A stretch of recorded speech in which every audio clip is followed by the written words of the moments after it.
कन्फेसनको कुराहरु छ तपाईहरुलाई There is no confession, there is no conviction. India Supreme Court को इन्डियामा केस हारेको भए त्यसपछि त्यो इक्वलाइज हुन्थ्यो यहाँ त्यो बेलामा सबै केस जितेको छ भनेपछि that x equals to y isn't equal to z. यही प्रोसेसलाई पनि इन्टरनेशनल कोर्टले पनि यही प्रोसेसलाई पूर्णता दिनु Geneva is taking up the case and we are going to start it there. Nepal has no right to deal with anybody's life. They don't have any experience to do whatsoever. Nepali, they have to have answered 7 years that they spent, that are wasted in this country. They have to answer back. सर्वोच्चले दोषी ठहराएर तपाईको आफ्नो पत्नीको We have Geneva. Geneva-ma hamro Charles Sobraj is the first person whose case has been filed in Geneva, and Geneva is going to take him out. Everybody has been concerned about international covenant rights, and everybody is entitled to that right. But Nepal judicial system is not going to do anything for even any one of you. Even if anybody of you here, तपाईहरुको जसको case भए पनि शाखा सन्तान प्योस हुन्छ, but nobody is going to get a right here. किनभने persecution को case वहाँ पहिले एउटा प्रोसिक्युटर जज नै हुन्थ्यो, प्रोसिक्युसनले प्रोसिक्युटरको जिताउँछ. जाने बेलामा गौरीसीमा she doesn't want to face a controversy, but she did not have a right, she did not have a कडा मुटु, like she didn't have a good heart to do a good thing before she leaves. She did not have the guts to do it. तपाईहरु नामर्द हुनुहुन्छ भने नामर्द तपाईहरु बस्नुस्. You don't have the right to sit on the sit and the judge. You don't have the right to sit on the chair. If you do not have the right. तपाईं किन बारबार तपाईं किन argue with him. He takes all his food in यो मान्छे यस्ता मान्छेहरु छन् जसले यहाँ घुस खुवाएर चाहिँ पुरा वातावरण क्रिएट गर्छ. मेरो रिक्वेस्ट के छ भने मिडियाका साथीहरु यो केसमा हामीहरु एकपल्ट ओपन मञ्चमा हाम्रो लागि चाहिँ वातावरण तयार गरिदिनुस् तपाईहरुले. ओपन मञ्चमा I will argue once year one hour myself. प्रोसिक्युटरहरुसँग चाहिँ हाम्रो वातावरण तयार गरिदिनुस्. हामी फेस टु फेस बहस गर्न चाहन्छौं. त्यति मात्र तपाईहरुले गरिदिनुस्. के जुडिसियरीलाई के भन्न चाहनुहुन्छ? जुडिसियरीले चाहिँ Judiciary is crap. Judiciary is crop. यदि क्रप छैन भने हामीसँग फेस गर्न आउँ. तपाईहरुले हाम्रो लागि वातावरण तयार गरिदिनुस्. दर्शकवृन्द, शोभराजका आफन्त नेपाली आफन्तहरूले आज सर्वोच्च अदालतले गरेको फैसलाका विरुद्ध पछिल्लो प्रतिक्रिया व्यक्त गर्दै हुनुहुन्थ्यो र विशेषतः यो प्रतिक्रियामा बढी आक्रोश देखिन्छ. यही विषयमा हामी कुराकानी गरौँ. यो आक्रोश र केही लान्छना सहित के भन्नुहुन्छ? मलाई एकदम दुःख लाग्यो यो सुनेर, यो हेरेर. उहाँ कानुन व्यवसायी पनि हुनुहुन्छ जुन शकुन्तलाजी, जुन अभिव्यक्ति आयो कोर्टप्रति यो अवश्य पनि कन्टेम्प्टियस एकदमै यो अदालतको मानहानि हुने हो. उहाँ शकुन्तला थापा आफै कानुन व्यवसायी पनि हुनुहुन्छ. यस अर्थमा एउटा कानुन व्यवसायीले अदालतलाई, सम्मानित अदालतलाई यसरी चुनौती दिनुभएको छ. यो अदालतको मानहानिको विषय त हो नि. यो यसरी जुन सम्मानित न्यायमूर्तिहरूलाई जुन यसरी आक्षेप लगाउनु, यस्तो एकदमै मानहानिजन्य कुराहरूको आरोप लगाउनु अत्यन्तै मानहानिजन्य हो मेरो विचारमा, मेरो व्यक्तिगत भिउमा मानहानिजन्य मलाई लाग्छ. र अब यसबारेमा म अब अरू थप कुरा भन्न आवश्यक ठान्दिनँ. जस्तै उहाँहरूले भन्नुभएको छ नेपालको सर्वोच्च अदालतलाई, न्याय प्रणालीलाई चार्ल्स शोभराजलाई दण्डित गर्ने अधिकारै थिएन. यद्यपि धेरै ठाउँबाट उसले उन्मुक्ति पाइसकेको थियो, त्यस कारणले पनि छैन भन्ने उहाँहरूको एउटा मूल प्रश्न. त्यसपछि त्यो अधिकार थिएन भन्नुभित्रको केही बुझ्नुहुन्छ? केही छ उहाँहरूले भन्ने आधार? अब यसलाई मैले जुन कानुनी रूपमा चाहिँ उहाँहरूले भनेका कुराहरूको मैले कुनै पनि आधार प्रमाण देखेको छैन. र खास गरी उहाँहरूको एउटा आक्रोश, एउटा आफूभित्र अन्तर्निहित आक्रोश अभिव्यक्त गर्नुभएको भने पनि त्यो उहाँले राइट प्लेस पनि भएन. कोर्टको प्राङ्गणमा त्यो कुराहरू सम्मानित न्यायमूर्तिहरूको विरुद्ध यस्ता कुराहरू भन्नु र यस्ता कुराहरू यस्ता कुराहरू अभिव्यक्ति आउनु एउटा कानुन व्यवसायीको हैसियतले आउनु मैले अगाडि नै भनिसकेँ. म अलिकति काट्छु. अदालतप्रति मानहानिको मुद्दाको विषय हुन सक्छ कि सक्दैन? यो अब यो मुद्दाको विषय हुनसक्छ. यसको उठान विभिन्न तरिकाबाट हुनसक्छ. अब यसको बारेमा मैले अहिले केही पनि नबोलौँ. जस्तै उहाँहरू अब जेनेभा जान्छौँ भन्दै हुनुहुन्छ र जेनेभाले उहाँहरूलाई मुक्ति दिन्छ, कतिको सम्भावना छ अथवा के हो? अब यो मलाई अत्यन्तै अचम्म लागेको विषय, किनभने नेपाल एउटा सार्वभौम देश हो र हामीसँग हाम्रै संविधान छ, हाम्रै कानुन छ। नेपालको संविधानले के भन्छ भने नेपालको सर्वोच्च अदालत अन्तिम अदालत हो, अभिलेख अदालत हुनेछ र यसबाट भएको चाहिँ फैसला अन्तिम हुन्छ। यसको बारेमा अरू कुनै खालको वे आउट छैन। र अब अन्तर्राष्ट्रिय अदालत जेनेभाको कुराहरू रह्यो, त्यो कुराहरू अब यो क्रिमिनल कोर्ट सायद उहाँले भन्नुभएको यदि भने अब यसमा चाहिँ यो वार क्राइमहरूको बारेमा अनि अब जेनोसाइडको बारेमा, मास किलिङको बारेमा जुन चाहिँ त्यस्तो हकमा चाहिँ राज्यबाट एउटा चाहिँ न्याय नपाएको अवस्थामा र त्यस्ता ठुला तानाशाहहरूलाई सजाय गरिने अवस्था हो एउटा कुरो। र अर्को कुरो चाहिँ अन्तर्राष्ट्रिय अदालतमा राज्यहरू पार्टी भएको केसहरू र अन्तर्राष्ट्रिय चाहिँ कानुनका चाहिँ एक्टरहरू को पछि विपक्षी भएका कुराहरू जाने हो। र यो केस अन्तर्राष्ट्रिय अदालतमा एज एन एपिल अब जान्छ, अब त्यसले न्याय दिन्छ भन्ने कुराहरू गर्नु भनेको एउटा खालको उहाँहरूको आक्रोश जस्तो लाग्छ। यसको अर्थ अन्तर्राष्ट्रिय अदालत जाने मुद्दै होइन यो? होइन, अन्तर्राष्ट्रिय अदालतमा यस्तो खालको केसहरू चाहिँ यसरी निवेदन कसैले हाल्न सक्ने नसक्ने त निवेदन जो कोहीले पनि हाल्न सक्ने अवस्थाहरू हुन्छ। र यो जुन न्यायको रोहमा एउटा चाहिँ नेपालको अन्तर्राष्ट्रिय अदालतको चासोको अथवा प्राथमिकताको उसको क्षेत्राधिकारको विषय नै होइन यो मुद्दा। दर्शकवृन्द, बिकिनी किलरको विशेष प्रस्तुतिमा छौँ र आज सर्वोच्च अदालतले गरेको चार्ल्स सोब्राज विरुद्धको मुद्दाका केही भित्री कुराहरू खोतल्ने प्रयास गरिरहेका छौँ र यो प्रस्तुति यद्यपि जारी छ र अहिलेलाई हामी छोटो विश्राम लिन्छौँ। हामीसँगै रहनुहोला।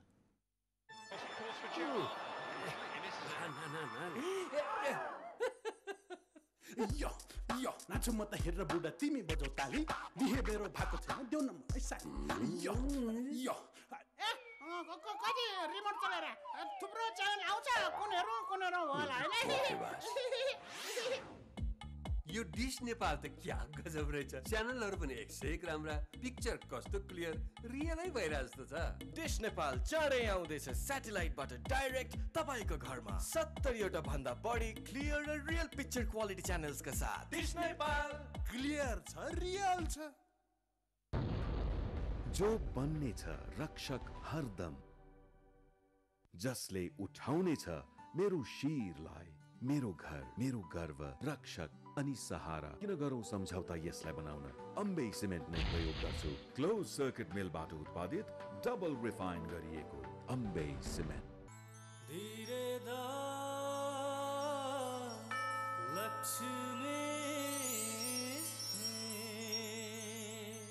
गौरवमय इतिहास हाम्रो सभ्यतामा कहाँ कम छौ। लक्ष्मी लक्ष्मी लक्ष्मी लक्ष्मी, हिमाल पहाड तराई हाम्रो लक्ष्य सबको एउटै हो। जहाँ जोस छ, जागर छ, विकास त्यहाँ छ, निर्माणमा लक्ष्मी छ। लक्ष्मी स्टिल नेपालमा guaranteed number 1 quality. Lakshmi Lakshmi मात्र लक्ष्मी स्टिलले बन्ने छ सुरक्षित निर्माण। एक मुट्ठी माटो मेरो धरतीको, एक मुट्ठी सास मेरो प्रकृतिको, एक मुट्ठी रगत मेरो देशको, यही मुट्ठी हामी सबैको। पहिचान पौरख नेपालीहरूको, पहिचान पौरख नेपाली। मुट्ठी हो मजबुती हो अल्ट्रा सिमेन्ट। मजबुती मात्र होइन, पूर्ण मजबुती। नेपालको number 1 steel company Jagadamba steels. Jagadamba स्टिल्सको एक मात्र उत्कृष्ट छड जगदम्बा TMT छड। तर के तपाईलाई थाहा छ, बजारमा यस कम्पनीको प्रिमियम ब्रान्ड भन्दै अन्य नामका छडहरूको पनि बिक्री भइरहेको छ। यसतर्फ सचेत हुनुहोस्। TMT छड खरिद गर्दा लोगो हेरी जगदम्बा TMT छड नै रोज्नुहोस् र वर्षौं लागि निश्चिन्त हुनुहोस्। के गाउँ के सहर आयो होम टिभी को लहर, जहाँ पनि जहिले पनि होम टिभी को यो लहर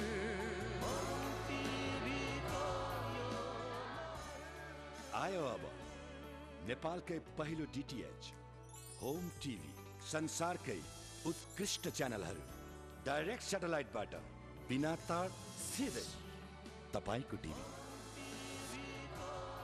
Nepal's first DTH Home TV मजा छ छुट्टै। नेपालको number 1 steel company Jagadamba steels. Jagadamba स्टिल्सको एक मात्र उत्कृष्ट छड जगदम्बा TMT छड। तर के तपाईलाई थाहा छ बजारमा यस कम्पनीको प्रिमियम ब्रान्ड भन्दै अन्य नामका छडहरूको पनि बिक्री भइरहेको छ। यसतर्फ सचेत हुनुहोस्। TMT छड खरिद गर्दा लोगो हेरी जगदम्बा TMT छड नै रोज्नुहोस् र वर्षौं वर्षको लागि निश्चिन्त हुनुहोस्।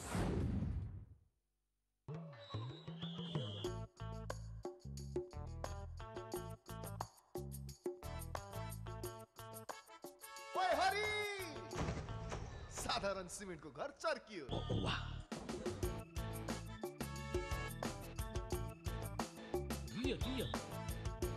ओए राहुल यो सिमेन्टको घर पनि भत्कियो।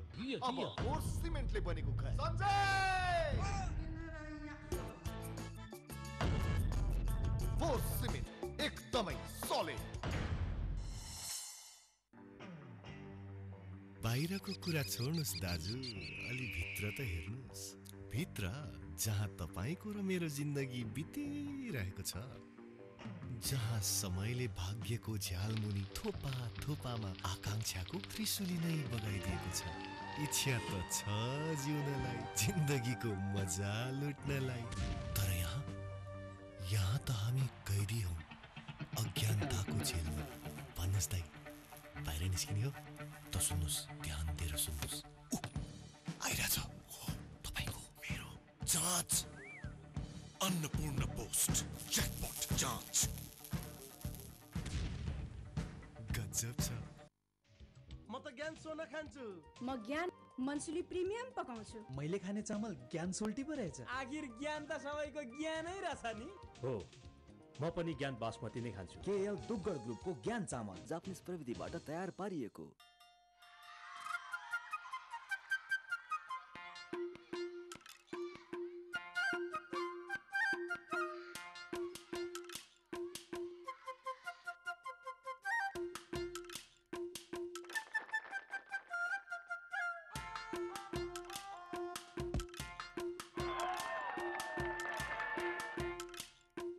एनसेलको सजिलो ट्यारिफ ₹1.79 प्रति मिनेट। एनसेलबाट एनसेल वा नेपालका कुनै पनि टेलिफोन या मोबाइलमा कुरा गर्न एउटै दर नेपालभर। छिटो गर्नुहोस्, उत्कृष्ट नेटवर्कसँगै सजिलो ट्यारिफको फाइदा उठाउनुहोस्। एनसेल नेपालकै लागि।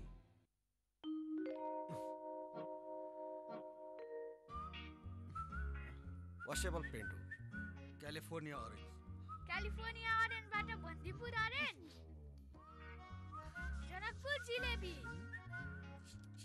Pashmina pink, Japan Assam, washable हो, विराटनगर, पोखरा। दागसँगै वासेबल पेन्ट पनि गयो। प्रयोग गर्नुहोस् Berger Rangoli easy clean paint. यसमा छ क्रस लिङ्किङ पोलिमर, जसबाट कडाभन्दा कडा दाग पनि सजिलैसँग जान्छ। नो दाग नो धब्बा। सुन भनेको विश्वास हो। मलाई त जय माता दी गोल्ड प्यालेसकै गहनामा विश्वास लाग्छ। 24 क्यारेट भनेर किनेपछि 24 क्यारेट नै हुनुपर्छ। क्वालिटीका लागि Jai Mata Di gold palace is the best. सुनका गहना आकर्षक डिजाइन र भरपर्दो हुनुपर्छ। त्यसैले म त जय माता दी गोल्ड प्यालेसकै गहना रोज्छु। गहना पसल त धेरै छन्, तर भने जस्तो शुद्ध र फिर्ता गर्दा सुनको पूरा मूल्य पाइने जय माता दी गोल्ड प्यालेस मात्रै हो। नाम जस्तै शुद्ध सुनका गहनाहरू Jai Mata Di gold palace, new road हटबेट सँगै। Phone number 4243 736। छिटो गरौँ आयो बिग सेभिङ्स, कुमारी ब्याङ्कले ल्यायो बिग सेभिङ्स। कुमारी बिग सेभिङ्स अब पाउनुहोस् 10% वार्षिक ब्याज दैनिक मौजदातमा, त्यो पनि बचत खातामा। न्यूनतम मौजदात रु 50,000। कुमारी big savings. Kumari bank, banking power excellence.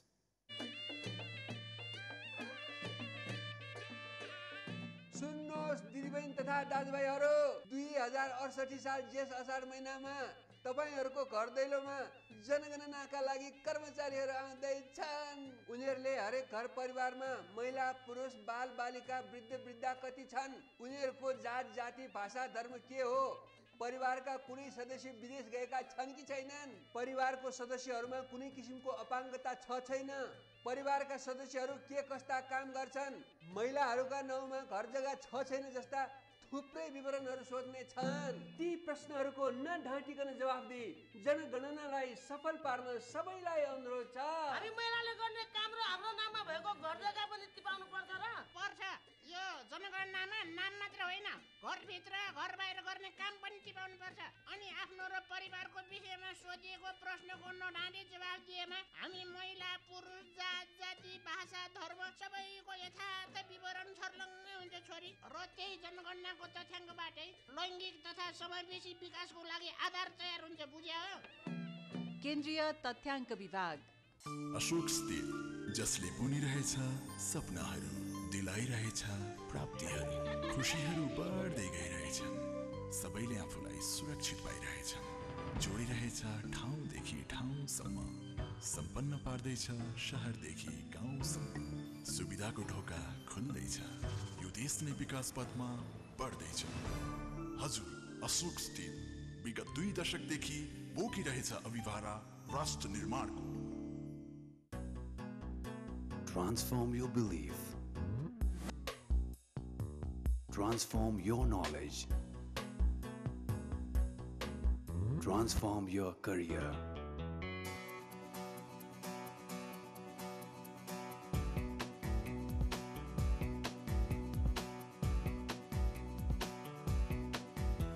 Transform yourself. KFA, helping financial sector grow for 10 years. के गाउँ के सहर आयो होम टिभी को लहर,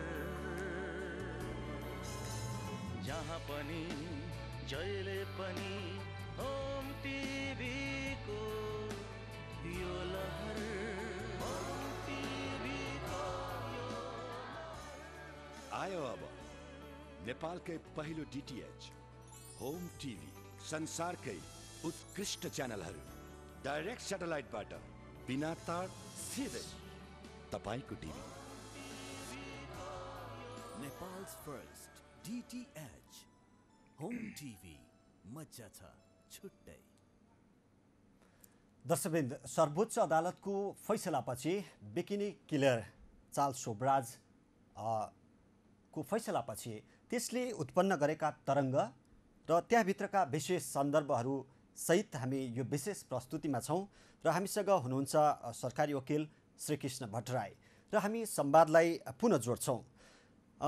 संसारमा जहाँ पनि तहल्का मच्चाएर कहीँ जेलै फोडेर कहीँ झुक्क्याएर भाग्दै हिँड्ने शोभराज नेपालको जेलमा त अपेक्षाकृत शान्त देखिए नि, होइन? किन होला? हजुर, यसलाई पनि म हाम्रो जुन कारागार व्यवस्थापन छ र प्रहरीको जुन संयोजन छ, सुरक्षा व्यवस्था छ, यसलाई धन्यवाद दिन चाहन्छु। किनभने यो अरू विदेशका धेरै प्रहरीहरूलाई ल इन्फोर्समेन्ट एजेन्सीहरूलाई पनि यो पनि अचम्मको विषय भएको छ। र अहिले तपाईँलाई चाहिँ एउटा उनी अहिले राखिएको, उनलाई एउटा सेलमा राखिएको छ र त्यो अब कोइन्सिडेन्सली भनौँ त्यहाँ हाम्रो सर्वमान्य नेता गणेशमान सिंहज्यूलाई राखिएको थियो जुन बेलामा उहाँलाई थुनिएको थियो र उनलाई फ्रान्समा जुन उनलाई थुनिएको थियो त्यो बेलामा पनि एउटा कोइन्सिडेन्स मान्नुपर्छ, हामीले बुकमा हेर्दा पाउँछौँ। नेपोलियन बोनापार्टलाई जहाँ राखिएको थियो त्यति सेक्युर ठाउँमा चाहिँ राखिएको, संयोग। अब इन्डियाको तिहाड जेलमा पनि तपाईँ हेर्नुहुन्छ भने छुट्टै सेलमा राखिएको थियो। उनलाई एउटा साङ्लो शरीरमा पुरै साङ्लो लगाएर हत्कडी लगाएर राखिएको र त्यो बेलामा उनीलाई चाहिँ शरीरमा त्यो साङ्लोको बोझले गर्दा त्यही लगाएर सुत्नुपर्ने, त्यसरी बस्नुपर्ने र मलाई चाहिँ अमान्य व्यवहार गरियो भनेर उनले रिट पनि हालेका थिए। त्यो हाल्दा त्यो खारेज भएको थियो त्यो रिट, किनभने त्यो जेल एडमिनिस्ट्रेसनको विषय हो र अपराधीको नेचर अनुसार त्यो साङ्लो लगाउने, फुकाउने, भित्र सेलमा राख्ने त्यो उनीहरूको विषय भनेर भएको थियो। त्यसै गरी हाम्रो अवस्थामा पनि हेर्दाखेरि अब म हाम्रो सुरक्षा निकायलाई यसमा धन्यवाद दिन चाहन्छु, मलाई खुसी लाग्यो। अघि नै हामी एउटा सन्दर्भमा आइसक्यौँ। सर्वोच्च अदालतले एउटा ऐतिहासिक फैसला गरेको छ। राष्ट्रिय अन्तर्राष्ट्रिय विशेष त राष्ट्रिय भन्दा नि अन्तर्राष्ट्रिय पक्षको चासो बढी थियो यो मुद्दामा र यो फैसलासँगै सर्वोच्च अदालतले एउटा छुट्टै विकास पनि गर्यो। यो परिस्थितिजन्य प्रमाणको विधिशास्त्रीय व्याख्या भनेर अघि पनि हामीले चर्चा गऱ्यौँ। यो यसलाई कसरी के भन्नुहुन्छ? यो के हो यो परिस्थितिजन्य प्रमाणको विधिशास्त्रीय व्याख्या भनेको? हजुर, यसमा खास गरी के भन्छ, हाम्रो प्रमाण ऐनले प्रमाणहरूलाई दुई किसिमले व्याख्या गरेको छ। एउटा प्रत्यक्ष प्रमाण र अर्को परिस्थितिजन्य प्रमाण। प्रत्यक्ष प्रमाणमा मैले अघि नै यहाँ समक्ष चाहिँ उल्लेख गरेँ। यसमा खास कस्तो हुन्छ भने तत्कालीन अवस्थामा आई विटनेस भनिन्छ हामी, तत्काल अपराधकर्ताको अवस्थामा देख्ने साक्षीहरू, प्रत्यक्षदर्शीहरू र स्वयं अपराधीले आफू कन्फेस गरेका कुराहरू र यी कुराहरू चाहिँ जुन हाम्रो धेरै मुद्दाहरूमा हुने गर्छन्। हाम्रो चाहिँ 90% जस्तो मुद्दामा यस्ता कुराहरू रहने गर्छन्, यिनीहरूले निर्धारण गर्छन् प्रायः जसो। तर यो केस यस्तो खालको केस पर्यो कि त्यो प्रत्यक्ष प्रमाणहरू कुनै प्रत्यक्ष प्रमाण त अवश्य थिए। जस्तो प्रत्यक्ष प्रमाण भनेको तत्कालीन अवस्थामा जुन डेड बडी तत्कालीन अवस्थामा फेला पर्नु, त्यसपछि त्यो मृतकसँग चाल सोब्राजको सम्बन्ध हुनु, अनि ती कुराहरू, अनि त्यसपछि र त्यो बेलाका जुन अनुसन्धान, त्यो बेलाका प्रहरी अधिकारीहरूले, ड्राइभरहरूले चाल सोब्राजलाई चाहिँ पहिचान गरिदिनु ती थिए। तर त्यो हत्या गरेको डाइरेक्ट देखेको अवस्थाको थिएन। हत्याका प्रत्यक्षदर्शी त कोही पनि थिएनन्। त्यो कारणले गर्दा परिस्थितिजन्य प्रमाणमा आधारित रहनुपर्ने भयो। र परिस्थितिजन्य प्रमाण भनेको के हो भने खास गरी अभियुक्तले अपराध गर्दा उसले केही क्लुहरू छोडेको हुन्छ, अपराध शास्त्रमा त्यो भन्ने गरिन्छ, केही प्रमाणहरू छोडेको हुन्छ, जसले गर्दा अनुसन्धानकर्ताहरू त्यो अपराधीसम्म पुग्न सक्छन्। जस्तो यहाँले पनि हेर्नुभएको होला, अपराधीका पदचापहरू हुन्छन्, अपराधीका फिङ्गरप्रिन्ट्सहरू हुन्छन्, अनि त्यसपछि अपराधीका बिलोङ्गिङ्स, कुनै सामानहरू छुटेको हुन्छ, डायरी छुटेको हुन्छ, अनि त्यसपछि अपराधीले प्रयोग गर्ने अरू धेरै प्रमाणहरू छुटेको हुन्छ। र त्यसबाट अनुसन्धान गर्दै जाँदा अपराधी समक्ष पुग्ने एउटा ट्रेन्ड हुन्छ। र यसमा पनि त्यो फर्मुला युज भएको छ। र तत्कालीन अनुसन्धान गर्ने अधिकारीले पनि चाल सोब्राजलाई चाहिँ त्यो अनुसन्धान क्रममा यथेष्ट प्रमाणहरू त्यो बेलामा पनि बरामद हुन सकेको अवस्थाहरू छ। र त्यसपछि आएर जुन विदेशी यहाँ कस्तो अवस्था रह्यो भने यसका चाहिँ मौकामा कागज गर्ने मानिसहरू भनेर हामी भनिन्छ, तिनीहरू सबै विदेशी थिए। कसरी विदेशी भयो भने उनी अब मैले भने 13 जनाको ग्रुपमा आएको र सँगैको साथीहरूले चाहिँ यो कुराहरू बताइदिएको अवस्था। अब तपाईँ नै अनुमान गर्नुहोस्, 27 अब अहिले 33 वर्ष पछाडि आजको मिति भन्दाखेरि र पछाडि चाहिँ ती मान्छेहरू कति वर्षका भयो होलान्, अब कुन अवस्थामा कहाँ होलान्, ती मान्छेको सबै खोज्न सक्ने अवस्था त रहेन। र तैपनि जसले कागज गरिदिनु भएको थियो, र इभन कस्तो छ भने एकजना चाहिँ त्यहाँ मैले प्रतिक्रियामा पनि हेरेँ, त्यो यहाँले फुटेज देखाउनु भएको थियो। त्यसमा हेर्दाखेरि हर्मन निपनबर्ग भन्ने एकजना हुनुहुन्थ्यो, जो हल्यान्डको डिप्लोमेट हुनुहुन्थ्यो, जुन ब्याङ्कक बेस्ड हुनुहुन्थ्यो। त्यतिखेर त्यो हेनरिकस बिन्टान्जा भन्ने मान्छे चाहिँ हल्यान्डको, इन्ट्रेस्टिङ छ केस। अनि हल्यान्डको चाहिँ नागरिक र कुकी हेम्कर भन्ने उहाँहरू दुइटै हल्यान्डको हुनुहुन्थ्यो। बिचरा पिएचडीको स्टुडेन्ट हुनुहुन्थ्यो त्यो हेनरिकस बिन्टान्जा भन्ने, त्यो घुम्न आउनुभएको। र त्यसपछि चाल सोब्राजसँग हङकङमा भेट हुन्छ, अनि सँगै आएर ब्याङ्ककमा आउँछन्। आइसकेपछि आफ्नो होटल मलेसिया भन्नेमा बस्ने भनेर उनले निर्धारण गरेका हुन्छन्। र चाल सोब्राजले एउटा केनिट हाउस भन्ने छ, जुन अहिले फैसलामा पनि चाहिँ हाम्रो माननीय चाहिँ न्यायमूर्तिज्यूले, रामकुमार शाहज्यूले जुन भन्नुभयो, फैसलामा पनि त्यो घोषणा गर्नुभएको थियो। र त्यो केनिट हाउस भन्ने उनले भाडामा लिएर राखेको अपार्टमेन्ट छ यो जुन ब्याङ्ककमा, र त्यहाँ उनीहरूलाई राखिएको। अनि त्यहाँ पनि त्यस्तै, अनि धेरै विदेशीहरू आउने, विदेशीसँग एकदम फ्रेन्डली बिहेभ गर्ने र त्यहाँ बस्न निम्त्याउने। र कतिसम्म इन्ट्रेस्टिङ छ भने त्यहाँ नाडिन गेर भन्ने एकजना त्यो अपार्टमेन्टको अर्को अपार्टमेन्ट, उनले दुईवटा अपार्टमेन्ट भाडामा लिएका थिए छन्। उनले भनेकी छन्, त्यो टेलिभिजन अन्त उसले त्यो डकुमेन्ट्रीमा पनि अभिव्यक्त भएको छ, त्यहाँभित्र गएको मान्छेदेखि नै फर्केर आएको नदेखिने, त्यस्तोसम्म देखिसके पछाडि अनि आफ्नो नागरिक मिसिङ भएपछि त्यो हर्मन निपनबर्गलाई चाहिँ एउटा अनुसन्धान गर्न लगाइएको थियो। त्यो लगाउँदै जाँदाखेरि उनीले के पत्ता लगायो भने, र नेपाल आएको उनी फलो गर्दै खोजिरहेका थिए, र इन्डियामा गइसकेपछि उनीहरू ब्याङ्ककको टिम नै गएर, प्रहरीको टिम नै गएर एक्सट्राडिसन लागि माग्यो। अनि त्यो बेलामा त्यो एफआइआरहरू, स्टेटमेन्टहरू सबै उहाँहरूको उसमा पनि थियो। र उहाँहरूले के गर्नुभएपछि गएर भने रिटायर भइसके पछाडि पनि उहाँहरूले के गर्नुभयो भने त्यो जुन बेलाका डकुमेन्ट थिए तिनीहरू ड्युली नोटराइज गरेर जुन एम्बेसी मार्फत, जुन आफ्नो देशको एम्बेसी मार्फत, अमेरिकन एम्बेसी मार्फत, अमेरिकन एम्बेसी, अस्ट्रेलियाको अमेरिकन एम्बेसीले क्यानबेराबाट न्यू दिल्ली पठाएर, न्यू दिल्लीबाट नेपालको इन्टरपोललाई पठाएर, नेपालबाट हामीले चाहिँ जुन ड्यू प्रोसेस अन्तर्गत प्रेजेन्ट गरेका छौँ, जुन एकदम प्रमाणित छन् र विदेशकी गभर्मेन्टको छाप लागेको छ। अर्को तपाईँ हेर्नुहुन्छ भने इन्ट्रेस्टिङ चाहिँ केन्ट अस्टिज भन्ने जो त्यो बेलाका सहयात्री ट्राभलर थिए, पर्यटक थिए, उनी अहिले टेक्सासको एटर्नी जनरल अफिसमा काम गर्ने।